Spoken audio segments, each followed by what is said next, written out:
Kembali bersama kami di Sapa Indonesia Pagi, kita masih berbicara mengenai apakah ini sudah akhir dari wacana atau pembahasan wacana penundaan pemilu maupun masa jabatan presiden 3 periode. Saya langsung ke Pak Hendrawan. Tadi kita mendengar bagaimana pernyataan dari Bang Masinton, rekan satu partai Pak Hendrawan, yang cukup keras sebenarnya mengkritik Luhut Binsar Panjaitan yang sempat menyuarakan mengenai adanya data yang dimiliki atau big data dimiliki oleh Luhut yang menunjukkan dukungan yang besar agar Pak Jokowi bisa terus mempertahankan posisi atau kekuasaannya. Nah, PDIP tentu saja terpengaruh juga dari apa yang dari citra yang didapatkan oleh Presiden dari pernyataan ini, begitu Pak Hendrawan. Apakah ada komunikasi dengan Pak Luhut untuk mungkin mengkoreksikah atau mengklarifikasi pernyataan tersebut? Karena yang kami tahu setelah pernyataan tersebut sisanya belum pernah ada pernyataan langsung dari Pak Luhut terkait dengan membatalkan ataupun tidak lagi mewacanakan. Mungkin hanya lebih kepada juru bicara saja, tapi Pak Luhut sendiri belum cukup tegas lagi untuk menyatakan ini, Pak Hendrawan. Iya, harapan kami tentu dengan pernyataan Presiden 2 hari yang lalu, 3 hari yang lalu ya, kemudian dengan demonstrasi dan sebenarnya kami sendiri di PDI Perjuangan kan pernyataan dan sikap kami sudah jelas ya. Pak Sekjen Hasto sudah berkali-kali menegaskan bahwa tugas pembantu Presiden itu adalah menjalankan keputusan-keputusan negara yang sudah diambil bersama oleh pemerintah dan Dewan Perwakilan Rakyat. Jadi harus kembali ke tugas utamanya melakukan eksekusi program-program yang sudah disepakati. Itu berarti tidak perlu lagi ada perpanjangan pro kontra lagi. Jadi setelah ini Pak Luhut, kami harapkan segera melakukan sosialisasi bahwa pemilu itu dilakukan pada tanggal 14 Februari 2024 bersama-sama dengan komisioner yang akan dilantik hari ini. Itu harapan kami. Perlukah hal tersebut dalam arti apakah dengan pernyataan Presiden masih harus tetap didukung juga dengan pernyataan dari Pak Luhut? Ya mungkin mengingat Pak Luhut juga yang sempat melempar wacana ini dengan big data yang dia miliki. Ya berarti Pak Luhut atau orang-orang di dekat Pak Luhut salah membaca big data yang dikumpulkan.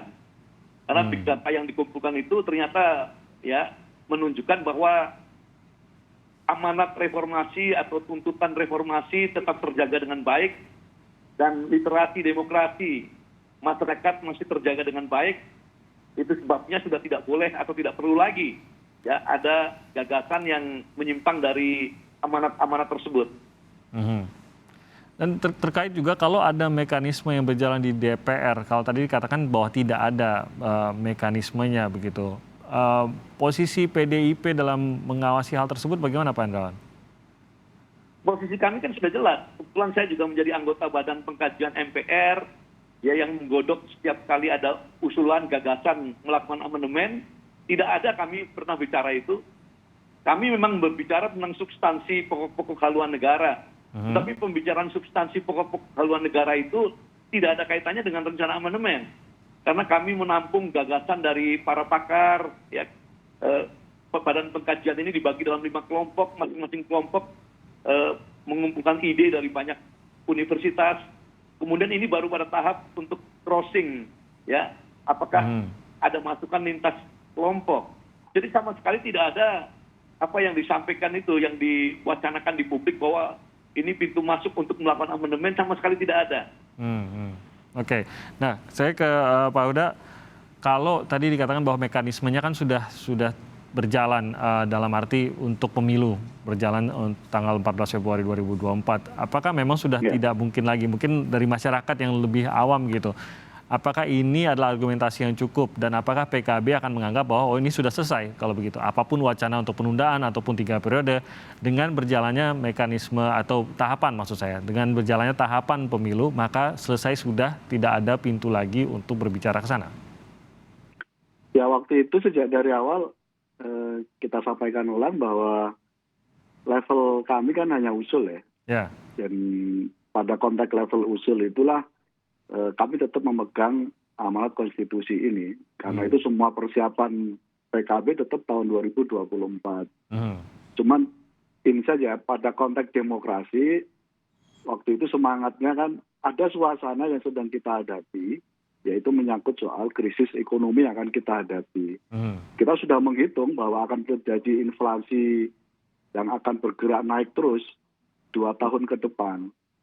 Dan kami membayangkan kalau ini terjadi terus, ada risiko kita kolaps secara ekonomi. Dan waktu itu kalau ketemu pada momentum pemilu, kita bayangkan lalu akan semakin berisiko pada konteks ekonomi. Karena membebani anggaran begitu ya, Pak Huda? Betul, dan pasti momentum politik akan menginterupsi ruang itu. Nah karena itu tuntutan publik menyangkut soal 2 hal, yaitu pembatasan, penolakan terkait dengan penundaan pemilu, dan yang kedua adalah menyangkut soal supaya tidak ada kenaikan seluruh harga pangan. Itu sebenarnya isu yang berkelindan dua-duanya yang sempat kita pikirkan bersama. Nah karena itu terus kemudian hari ini sudah terjadi aspirasi yang menolak terkait dengan penundaan pemilunya, dan concern pada juga terkait dengan isu ekonomi. Saya kira tinggal kita ambil opsi terkait satu isu, yaitu menyangkut soal pemulihan ekonomi kita yang pasti 2 tahun yang akan datang kita akan mengalami inflasi akan terus-menerus meninggi, dan ini harus kita antisipasi bersama. Jadi memang bukan tanpa dasar begitu Anda menggambarkan PKB sempat mengusulkan penundaan ataupun 3 periode tersebut karena alasan yang tadi Anda sebutkan. Ini berarti dengan ya kita menangkaplah apa yang menjadi aspirasi masyarakat sejauh ini. Tadi Mas Burhan juga menggambarkan hasil survei. Ini kan tidak menghilangkan permasalahan yang tetap akan kita hadapi di 2024 yang Anda nyatakan tadi, Mas Huda. Berarti kita akan tetap menghadapi kekhawatiran yang tadi disebutkan, yang dipercaya akan dihadapi oleh masyarakat Indonesia, oleh PKB. Begitu, Mas Huda. Dengan terus berjalannya, ya terus berjalan. Tapi kesulitan tersebut tidak akan hilang. Strateginya apa kalau begitu, Mas Huda?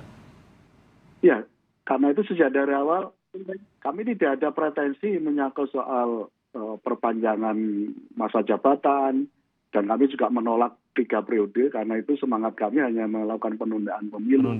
Okay. Dan seterusnya itu. Jadi nggak ada pretensi ngomongin oligarki juga, memperkuat oligarki, tidak.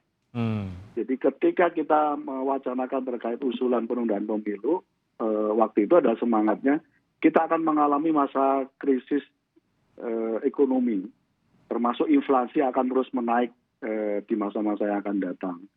Nah, tapi saya kira 2 isu ini sudah ketemu hari ini. Publik tidak menghendaki krisis ini dengan cara penundaan pemilu, tapi tetap dengan dilaksanakan pemilu tahun 2024. Ya saya kira tinggal kita perkuat supaya kita dorong pemerintah mengantisipasi betul terkait akan terjadinya gelombang ekonomi yang akan menghantam Indonesia.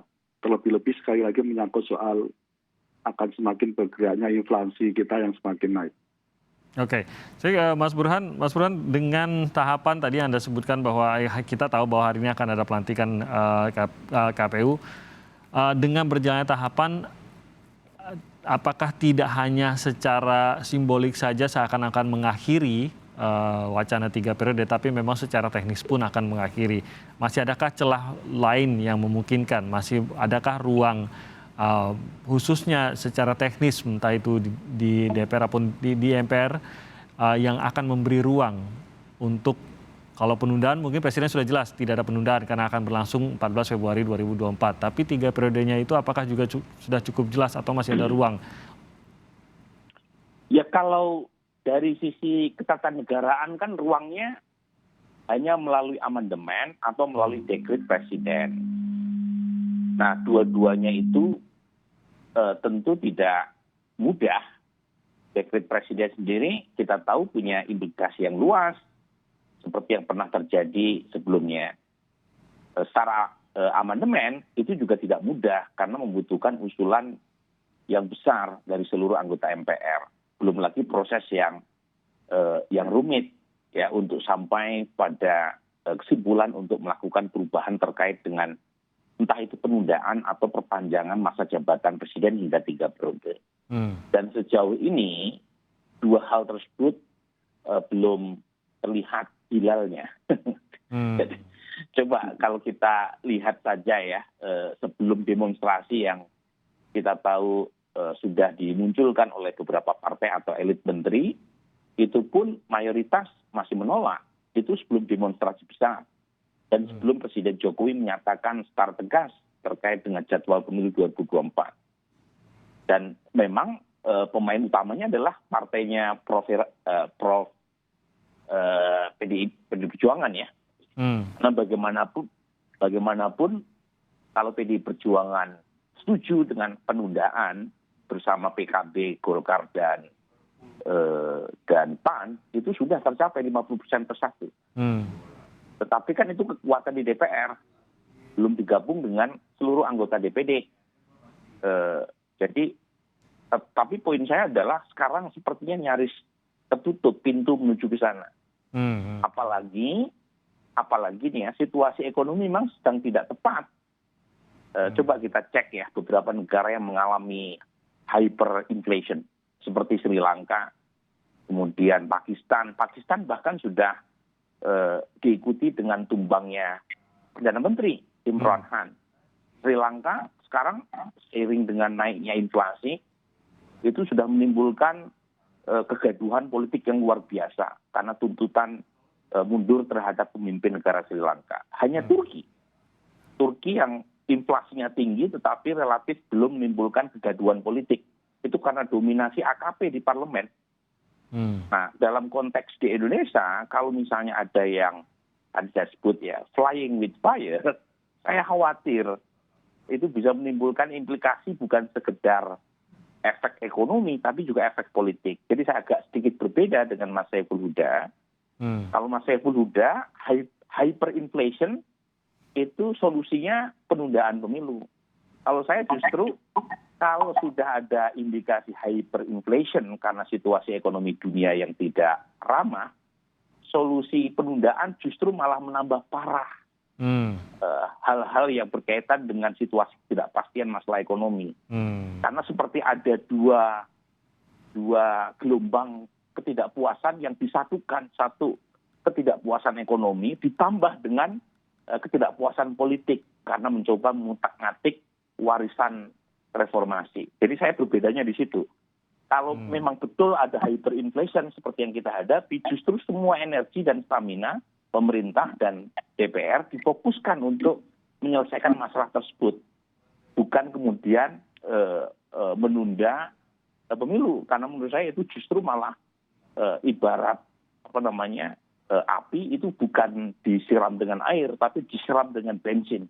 Sehingga menambah besar ya api ketidakpuasan yang muncul. Tapi kan itu sudah berlalu, jadi saya kira PKB, Golkar, dan PAN semangatnya juga tidak setuju penundaan kok sebenarnya. Jadi tanggal 23 Gus Muhaimin menyampaikan usulan penundaan 23 Februari. Keesokan harinya Gus Muhaimin ke Surabaya deklarasi Capres 2024. Bukan Capres 2024 ya, Capres 2024. Nah, itu indikasi. Dua hal yang bertolak belakang gitu ya. Dan baliho Gus Muhaimin ada di mana-mana, tidak dicopot setelah mengusulkan itu. Artinya beliau tetap komit untuk 2024. Jadi sebenarnya usulan penundaan pemilu yang disampaikan Gus Muhaimin atau elit partai yang lain itu sebenarnya sinyalnya bukan ke publik, itu sinyalnya ke elit yang lain. Gitu. Ini Mas Huda mau menanggapi hal tersebut, apalagi tadi mengenai bahwa penundaan pemilu bukan menjadi solusi sebenarnya kalau menurut Mas Burhan? Ya sekali lagi pro kontra dalam demokrasi kan biasa, termasuk opsi-opsi yang ingin semuanya kan sebenarnya ingin kembali bahwa rakyat kita dalam posisi selamat dalam berbagai badai apapun, termasuk badai ekonomi yang akan kita hadapi. Nah pada konteks ini kan ada juga sebenarnya Mas Timothy, ada beberapa negara ketika mengalami krisis ini mengambil opsi untuk melakukan penundaan pemilu. Itu hampir ada sekitar 62 negara di dunia ini yang mengadakan itu.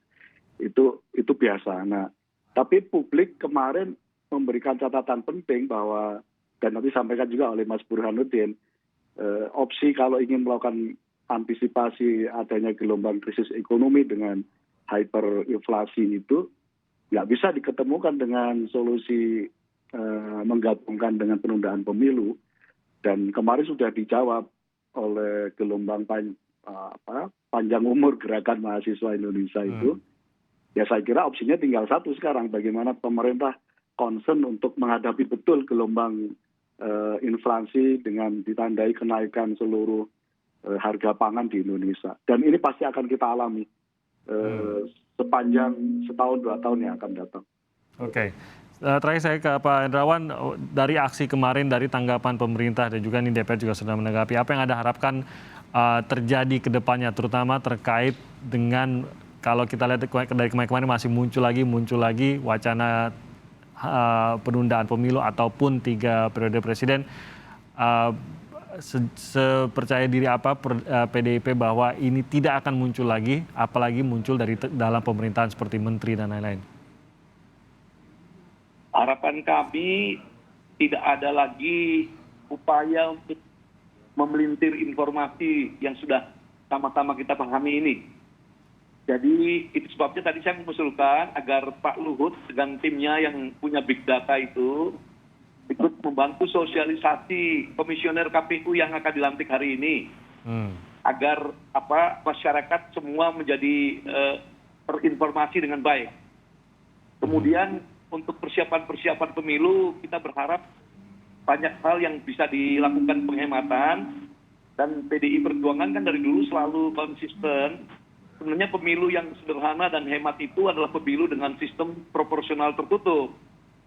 Karena dengan sistem proporsional tertutup, anggaran pemilu yang disampaikan oleh Presiden ya itu bisa ditekan, perkiraan kami 1/3 dari apa yang besar itu. Ya, jadi itu sebabnya perlu dipikirkan kembali ya. Karena apa? Karena pemilu kita ini high cost ya.